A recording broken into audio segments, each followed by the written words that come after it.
Detective Panda stood on the deserted subway platform, the air damp and cold.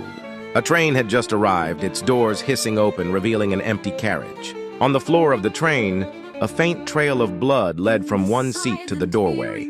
The neon lights overhead flickered, casting long shadows that danced with the sway of the train.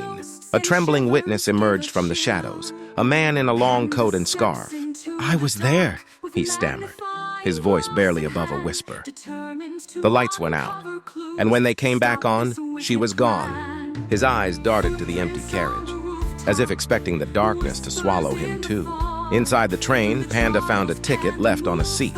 Turning it over, he read the words written in faint red ink, "The Final Journey." The letters shimmered under the dim yellow light, almost as if alive.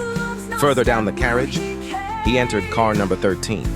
It was devoid of passengers, save for an abandoned suitcase sitting in the middle of the aisle. A small, fresh droplet of blood marked the floor beside it. The detective opened the case and found a photograph of a station.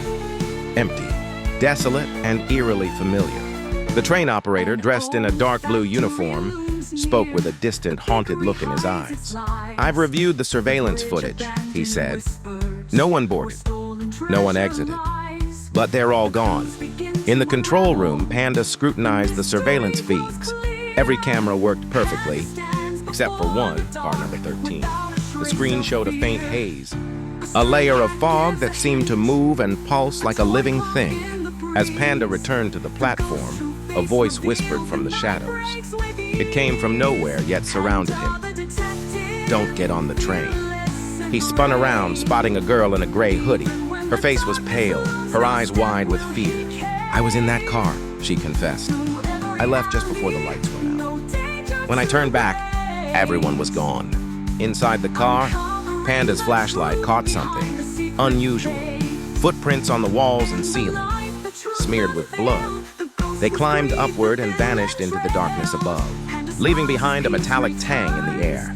Checking the train's schedule, Panda discovered that car number 13 didn't exist in any of the official logs.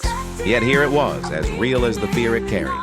The last clue came when the lights in the car dimmed, leaving only the faint glow of a red emergency light as Panda approached the door. He saw a man in a black coat and fedora on the opposite platform. The man stood still, staring intently. A train passed between them, and when it was gone, so was he. Question for you, the audience. Who or what is behind the disappearances on car number 13? Is it the mysterious man in black, the haunted train itself, or something else entirely? Why does the ticket read "The Final Journey"? The train is waiting, and the next stop might be yours.